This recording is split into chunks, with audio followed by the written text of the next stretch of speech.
Hello, तो आप कैसे हो? जीडीपी गिरने के बाद जो कंगना रनौत का घर गिरा, उसके बाद आपको ये मालूम नहीं होगा कि आइडिया और वोडाफोन मिलके एक नई कंपनी बनाए वी।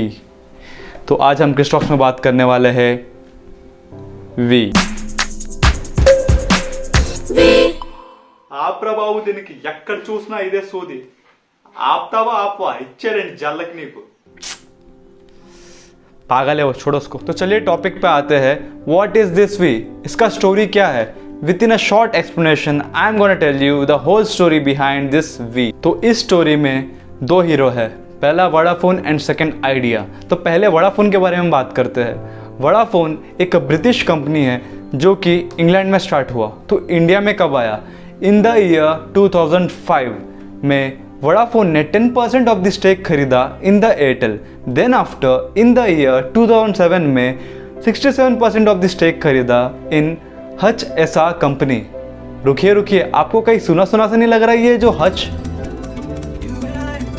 हाँ, यही है। इसी में 67% ऑफ द स्टेक खरीद के वोडाफोन इसका ओनर बन गया और इसको रीब्रांडिंग करके इसका नाम वोडाफोन इंडिया रखा गया।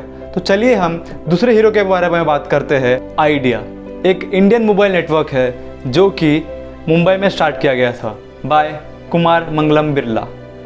रुकिए, इस कहानी में ट्विस्ट है। इन द ईयर 2016 जियो ने एंट्री मारा।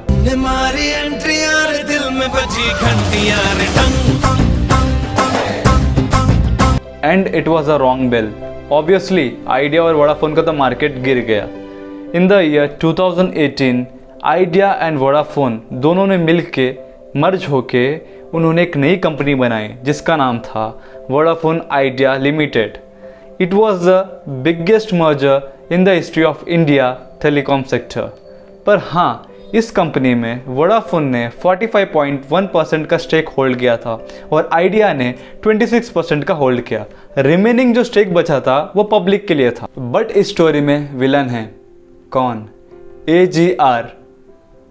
मतलब let me explain you this topic in a short time. AGR, adjusted gross revenue, and it is defined as usage and licensing fee that operator has to pay to the Department of Telecommunication।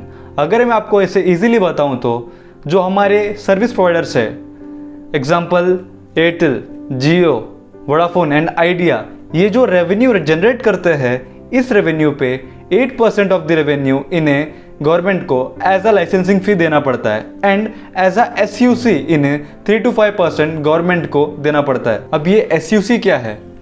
SUC मतलब spectrum usage charges. Spectrum means invisible radio waves जो communication purpose के लिए use किए जाते हैं। Because of this only we can use our calling services and FM radio and many more things. इस radio waves को government maintain करती है एंड एज अ ऑक्शन में टेलीकॉम सर्विस प्रोवाइडर्स को बेचती है और इसी पे उन्हें स्पेक्ट्रम यूसेज के चार्जेस लगते हैं। तो यहाँ पे AGR विलन कैसे बना?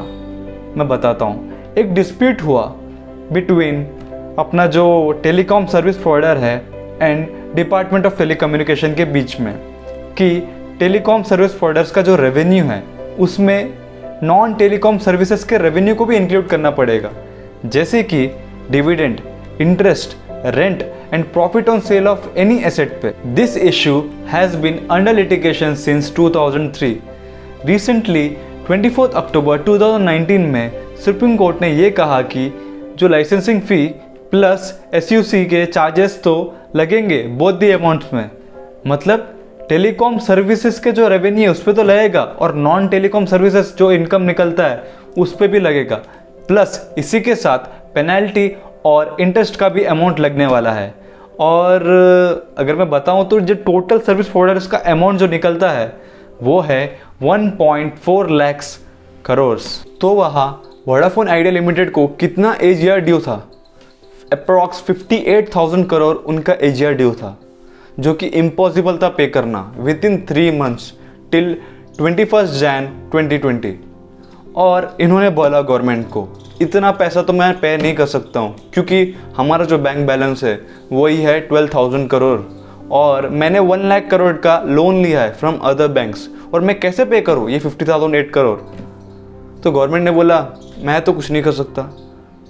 अगर आप कुछ नहीं कर सकते तो हमें ये कंपनी बंद करनी पड़ेंगी, लिक्विडेट करनी पड़ेंगी। तो गवर्नमेंट सोचा अगर चलो ये कंपनी बंद हो जाती है तो इसका जो स्पेक्ट्रम हमने बेचा था ऑक्शन में, वो एज अ स्पेक्ट्रम हमें मिल जाएगा गवर्नमेंट को, और एक गवर्नमेंट बेच देगी एज एयरटेल और जियो को, जिसके कारण से पैसे मिल जाएगा। पर यहाँ पे ट्विस्ट है, जो स्पेक्ट्रम इन्होंने खरीदा था वो स्पेक्ट्रम इन्होंने एज अ कोलेट्रल बैंक में रख के 1 लाख करोड़ का लोन उठाया। अगर ये बैंकरप्ट हो जाती है कंपनी या लिक्विडेट हो जाती है, तब ये जो स्पेक्ट्रम है बैंक वाले से बेच के पैसे ले लेंगे। इसमें क्या है, इसमें किसका घाटा है? इसमें गवर्नमेंट का घाटा है। रिसेंटली सुप्रीम कोर्ट ने on the favour of telecom providers के लिए एक डिसीजन लिया है कि 10 ईयर्स के इंस्टॉलमेंट में उन्हें अपने एजीआर ड्यूज को पे करना है। एंड हाँ, विद इन 31 मार्च 2021 के पहले उन्हें 10% ऑफ द एजीआर ड्यूज को भी पे करना है। और स्टोरी तो अभी यहीं पे ख़त्म होती है, पर ये वी क्या है? वी वोडाफोन आइडिया नहीं रहे, अब ये वी बन चुका है। मतलब वोडाफोन आइडिया लिमिटेड जो कंपनी था उन्होंने रीब्रांडिंग करके उसका नाम वी रखा है। ऑब्वियसली इन द फर्दर जो भी आपको सर्विसेज मिलेंगे वो वी के नाम से ही मिलेंगे। मे बी सिम हो सकता है, मे बी इसके कॉलिंग सर्विसेज जो भी हो। और सीईओ ने बोला है कि इसके प्राइजेस हाइक करने वाले हैं एंड 25,000 करोड़ का पब्लिक फंड रेज होने वाला है in the ratio of debt and equity for operating their business. In my opinion will we survive? देखिए, पहले ही इसका जो मार्केट प्राइस है स्टेबल नहीं है। रिसेंटली 27% का मार्केट प्राइस हाइक हुआ था because there was rumour called Amazon और यूएस की एक बड़ी कंपनी इसमें इन्वेस्ट करने वाली है, जो कि एक फॉल्स इन्फॉर्मेशन है। और आपको तो मालूम है 25,000 करोड़ का जो फंड रेस करने वाले हैं उसमें 5,000 करोड़ का तो ये एजीआर ड्यू में पे करने वाले हैं, और बाकी का जो 20,000 करोड़ बचा है इससे वो बिजनेस करने वाले हैं।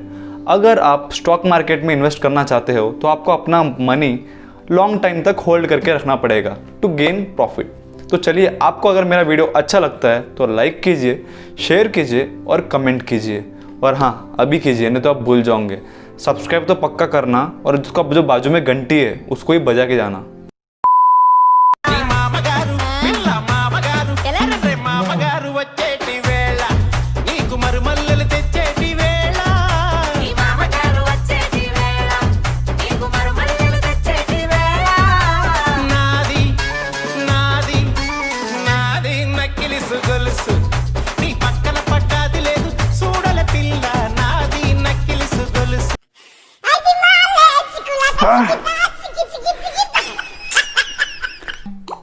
హలో బాబాయ్ బాబాయ్ దీని అమ్మ దిక్కుమాల సిగ్నల్ ఒకటి కూడా సరిగ్గా పనిచేయదు. పెద్ద వి అని కంపెనీలు పెట్టేస్తారు ఒకటి. అవును కానీ ఏదో వి అని కొత్త సినిమా వచ్చిందటగా, నాని యాక్టింగ్ అద్దరిపోలే పోలే. మామని సినిమా పెట్టి ముందు పెట్టు నువ్వు.